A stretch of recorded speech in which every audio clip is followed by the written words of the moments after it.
Hello, Dave Evans from Martin Guitar here.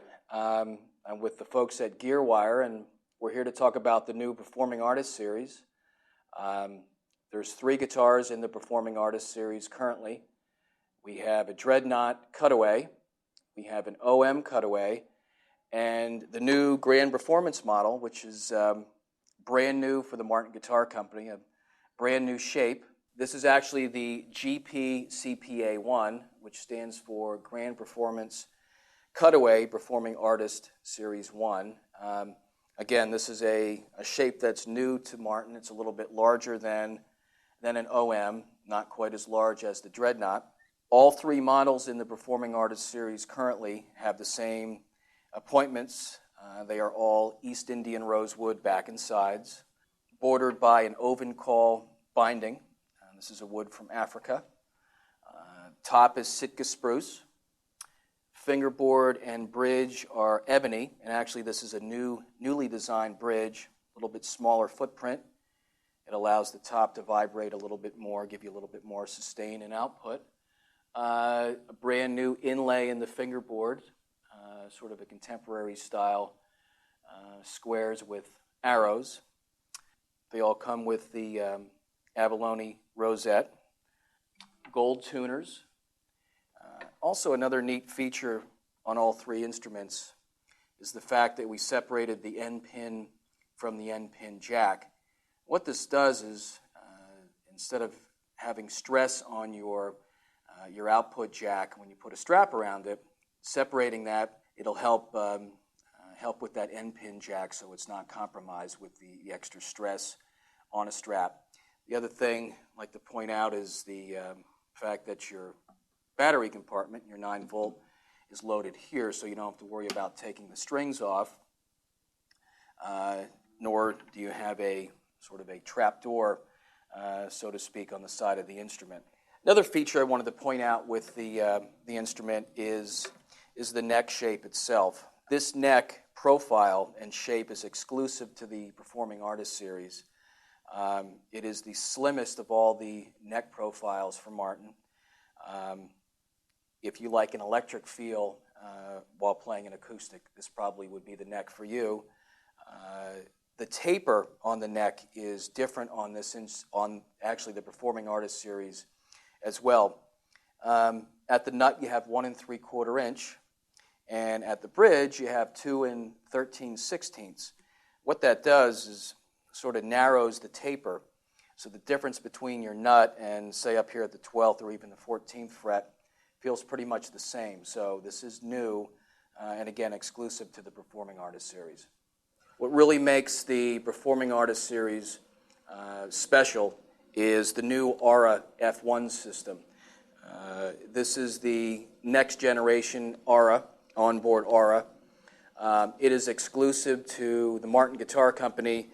It's also exclusive to the Performing Artist Series. Essentially, what the system is a system that's designed specifically for each one of the 3 models.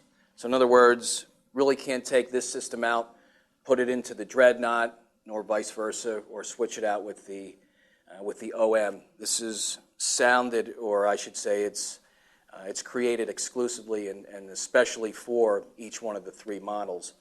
What Fishman did in cooperation, obviously, with us, when we went into the studio, recorded with 9 very high-end condenser microphones to create 9 images for the system. Right off the bat, what's really neat about the system is that you have an onboard tuner. So you press the right knob for about 3 seconds, and your tuner comes on. When you're green, you're in tune and you're good to go. You'll notice also that it cuts the signal to the sound system, so you're not tuning for the audience. The audience, I'm sure, appreciates that.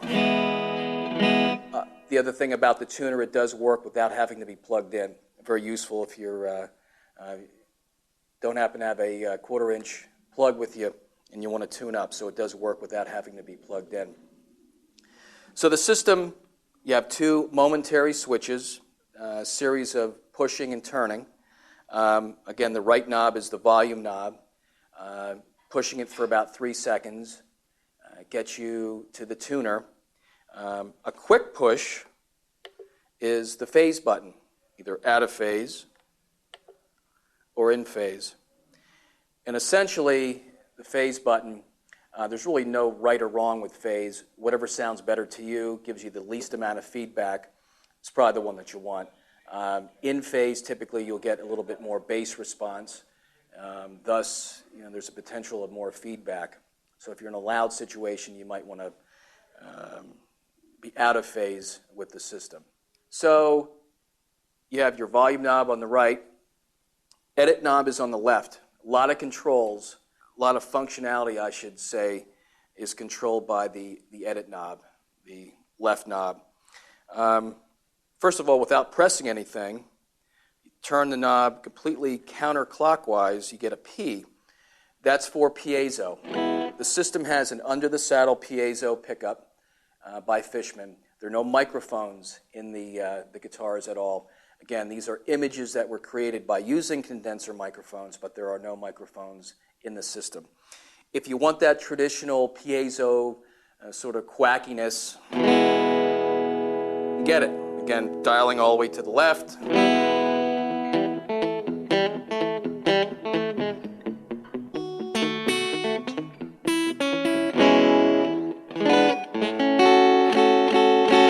It sort of cuts through a mix. If you're in a loud situation, loud rock situation, you may want to use more of the piezo sound than some of the digital imaging. Now, if you want to start to utilize the digital or images loaded into the system, simply just dial the left knob or edit knob to the right or clockwise. You start to see the numbers go down. That's less piezo and now more digital. 0 would be 50-50. So right now we have it essentially 50% piezo tone, 50% image. And when dialed all the way to the right or clockwise, you have an I for image. Now you're at total digital. Now to access the 9 different images that are in the system, press the edit knob once, you get the I with the little green above it. You start to dial through. And I'll play an E chord so you can hear the difference between the different images.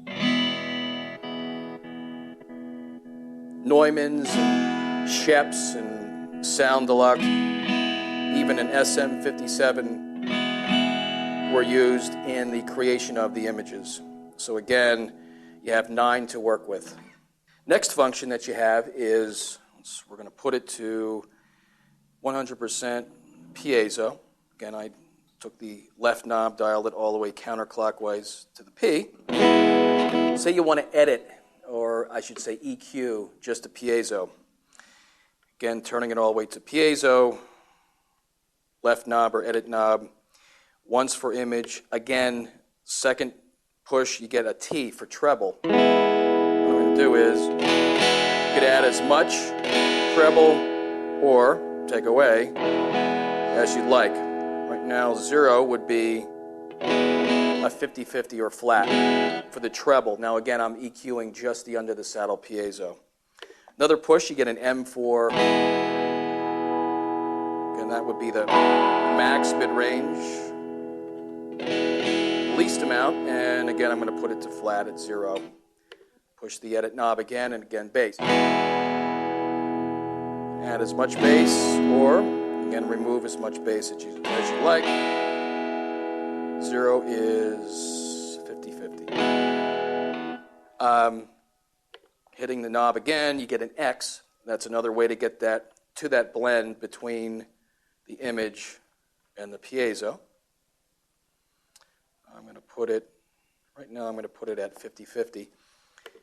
Hit the edit knob again, you get a C for compression. You actually have compression built into the system. 9 would be completely compressed. 0 would be no compression at all. Right now, maybe a 4 would be about halfway. And again, compression essentially squashes down some of the loud passages and brings up some of the low passages. So you sort of get an even volume, maybe even a little bit more sustain. Last but not least is the anti-feedback function, which is after the compression. You get an A. This is a 3-tier digital notch filter. Essentially what it does is it's going to look for 3 of the offending frequencies, if there are offending frequencies, that give you feedback. This will essentially clip those from the system, very thin slice of the EQ spectrum, take it out of the mix and clip your feedback. To access the anti-feedback, again, you want to push all the way through. I'm toggling through the left knob or the edit knob till you get to A. You want to turn the knob then to I for in. In is on, O is out or off. So right now I have it on in, or it's armed, ready to be used. Now to access the system or to set it, you want to press both knobs down for about 3 seconds. One starts to flash. Let's see if we can get the system to feed back. This is the only time when you want it to feed back. When that 1 goes solid, as you can see it just did, it found the offending frequency. Now it's looking for a second. Okay, so it just found the second offending frequency, and now it's searching for a third. Looks like we don't have a third, so right now the system has essentially eliminated the 2 offending frequencies that will give you feedback. Last but not least, we talked about EQing the under-the-saddle piezo. You can actually EQ each one of the 9 images that are factory set in the guitar. You can keep them obviously factory, or if you want to EQ, for instance, let's access the images. Let's pull up number 9, which is a Neumann. Say you like the image, but maybe you want to add a little bit of treble or mid-range or bass. Hit the right button. You have a small T. Add as much treble. Again, I'm just EQing the 9th image. I'll bring it back to flat at 0. Hit the right button again. You get a small M. So I can add or take away mid-range, and again, I'm only affecting the 9th image or the bass. I'll bring it back to flat. And that's about it. Thanks for joining us today.